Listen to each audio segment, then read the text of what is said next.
Hello everybody, my name is Andrew Wiebe. I'm the Director of Alumni Relations here at Prairie College, and we are so excited to have you join us today. In case you're still wondering what this podcast is going to be about, we've got faculty, staff, alumni, and students that we're going to be having on the show. We're going to be interviewing them, hearing their stories, seeing where God has taken them since Prairie, and also how the foundation of the college has set them up for life and what people are learning right now.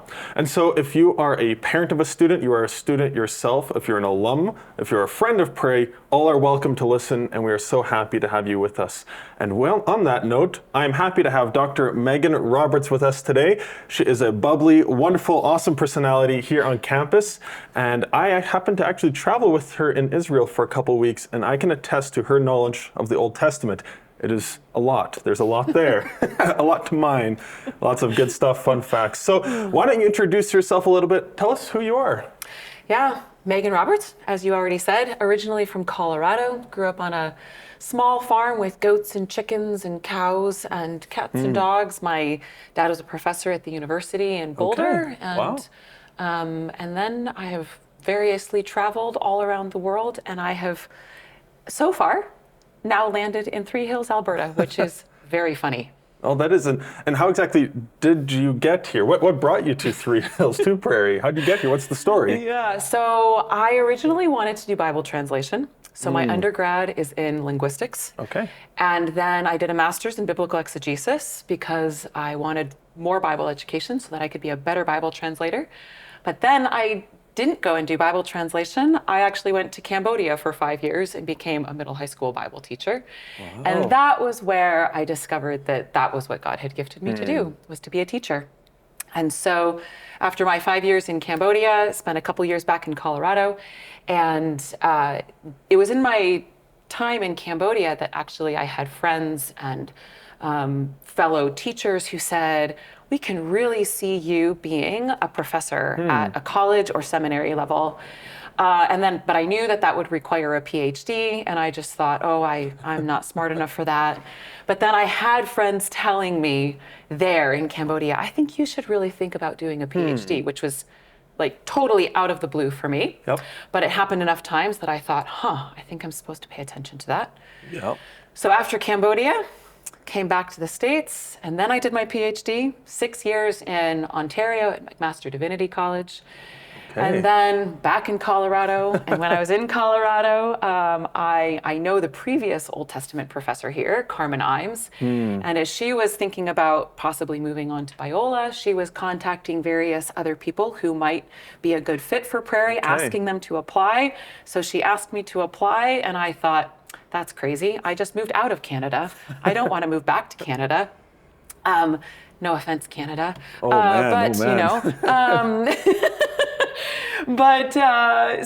I said yes to applying because I was friends with Carmen, and I thought it would be a good experience to go through the application process. I had just finished my PhD, and then I got hired. And now you're here. And now I'm here, and I was so shocked. Wow, and how many years has it been? This is year 4. Year 4. Yep. Wow, that's kind of wild, actually. Yeah. Wow, and you're still here, and you're teaching strong. Yeah, I love it. I love it. It's awesome. Yeah. And, we're glad to have you here. And just to try and dig a little bit deeper, what's your, maybe starting with the easier part of it, what's your favorite part about your position here? But if you want to even take it further, what's the vision, what's the passion, the purpose behind your role here? How do you see yourself playing out in that and the impact that you can have here at Prairie? So, of course, the favorite part is teaching. Yeah. I say that I teach for free, and they pay me to grade. Because I still, even in year 4, I still have these moments in class where I'm like, I can't believe they pay me to do this. I just get to do it. I would do this for free, because it's so great. So teaching brings me so much joy. I just can't think of a better way to spend my life than studying the Bible with students who are hungry to learn. Yeah. So the teaching is a joy, but really it's the students in my classes who have come to Prairie longing to know God better. That is the magic combination, because it's no fun to teach people who don't want to learn. We'll give you all the right? Or- It's no yeah. fun Nope. to try to engage people in a discovery journey, and especially when you're teaching the Bible and this is meant to change us. Yeah. So if you're teaching a group of students who only care about maybe head knowledge or just passing the test or just jumping through the hoops, and they don't care at all that their relationship with God and their study of Scripture changes them, that's no fun. No. No fun. So, so I love the teaching, but I love the teaching because the students at Prairie are amazing and they want to be here. They and want they to learn, want to yep. know God. So, oh my gosh, like what could be better than that? So, my vision then is, to participate with the work that God is already doing in students' lives, to use the gifts that God has given me to deepen and broaden and expand students' ability to encounter the living God in his living word, to be changed by it themselves so that they in turn can give that gift to other people. Yep. So that's my vision, and I watch it happen every day. It's so amazing. Well, that's incredible, and I think it is powerful if you're able to internalize what you've learned. That's what comes out later down the road. I was just talking actually with an alum the other day about how the foundation they had here from almost 50, 60 years ago still comes out. And it's so good to hear that even still today in the classrooms, that's what we're trying to do, trying to set up with a foundation. And it's a time for growth, time for challenge, time for learning more about the God that we serve and internalizing that so it comes out later in our life down the path. That's awesome. That's really cool. So just curious, from your perspective, what do you think is the value of a Prairie education? So I would argue that you can't call something education if it's reduced to transfer of data alone. I don't think that within Christian theology, that process of data transfer in a kind of consumeristic or transactional setting, I don't think that is education. So the value of a Prairie education is that it's a real education because we are interested here in training in knowledge and skills and transferable skills and vocational skills. Absolutely, that is absolutely necessary. But at Prairie, it's real education because we care about the whole person. Yeah. We care about not just the vocational skills that you're going to gain, but we care even more about your whole person, who you are as a redeemed image bearer of God, who now bears the name of Christ. So students might think that they're going to become a nurse or a paramedic or, work in digital media or be a pastor or a pilot or whatever, right? But of course, our knowledge about ourselves is limited. So how do we know ultimately what we're exactly going to do in our vocational endeavors throughout our life? That's going to change and vary. We have no idea. But what we do know for certain is that who we are as redeemed image bearers and those who bear the name of Christ, that will never change, no matter what we do. Yep. And whatever vocation we are called into, that identity, that sense of being, then enables us to do the vocation that God has called us to with excellence as a participant in his kingdom. So that, I think, is the value of a Prairie education. Well, that's awesome. And, almost thinking back to what you were saying about how you came to Prairie, you didn't initially seek out to be a teacher per se, and you're just kind of going through these different aspects, but through the voices and through the leading of the Holy Spirit, eventually you end up here and you realize, wow, this is where God's got me, but that identity that you had as a redeemed image bearer stayed the same through all of that. Yes.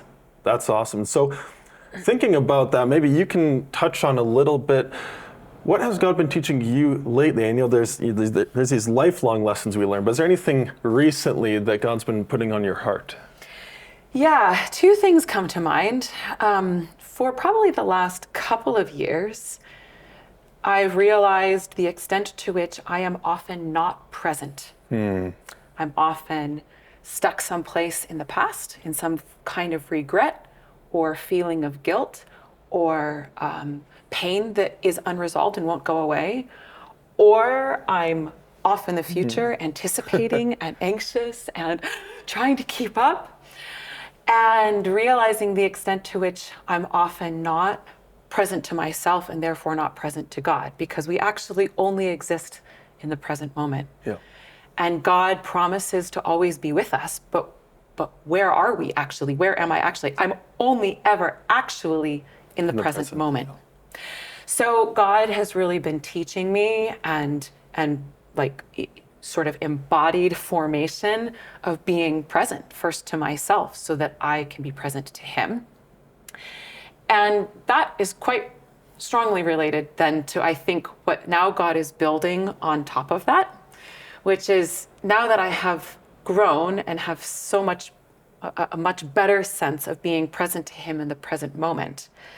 And that brings with it a much clearer and more accurate sense of self and who I am in relation to God. And so with that foundation of practicing being present, God has now been building onto that a redeemed and transformed understanding of what it means to deny yourself and take up your cross and follow Christ. And realizing that I have had a very skewed perspective on what that means to deny myself, and various factors of upbringing and experiences, coming to the realization that I had really interpreted that as self-negation or even self-obliteration. And then I kept encountering these texts in Mark's gospel about self-sacrifice in relation to the crucifixion, and self-denial in relation to the crucifixion, and being childlike in relation to Jesus's prediction of his death. And these texts kept following me. Okay, God, I'm listening. Can't escape it. I could not escape it. They kept popping up everywhere. And that was the realization of, oh my goodness, I have been thinking about this all in a very, very skewed way.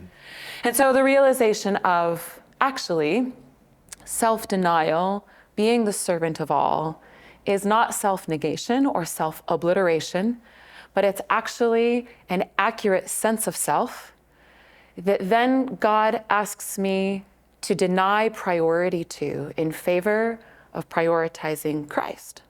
So being very aware of my limits and my frailty and all the ways in which I feel like I can't do what God has asked me to do. Yeah. And God responding and saying, you're right. You are frail. You are weak. You are limited. This is too much for you. You're right. So with that accurate sense of self, now deny yourself and prioritize Christ at work in you. And don't put your real limits on me, because Christ in you is the hope of glory. Wow. That's a really good insight there. And you can tell that it has been on your mind for a while. Long time. Like you said, I remember even there was a staff devotional came up again, wasn't it, or something? Oh, yes, completely. Yep. So. Yep. Well, that's so good. And, I appreciate you sharing your heart and sharing with us what God has been teaching you. And I think those are great lessons for all of us to learn. But of course, God's teaching us, and there's different aspects that we need to learn, different points of our lives. And so we really appreciate hearing your heart here, actually. And with that, I've got no more questions, but I do want to open it up. If you've got anything else to say to our listeners, this is the opportunity. Come study the Old Testament with me. We have so much fun, and it will change your life. Not because I'm amazing, but because God and his living word are amazing. Come study with us, or audit my classes in person or on Zoom. Come study the Old Testament with me. That's awesome. And just to second that, if you're interested in learning more about Prairie College, you can head to our website, www.prairie.edu, to learn more. If you have a faculty or staff member at the college you'd be interested in hearing more about and having on the Prairie podcast, you can reach us at alumni@prairie.edu or marketing@prairie.edu, or you can give us a call at 403-443-5511, and we'd be happy to talk. So thank you so much, Dr. Megan Roberts, our Old Testament professor here at Prairie College. It was a wonderful pleasure having you here with us. Thank you so much.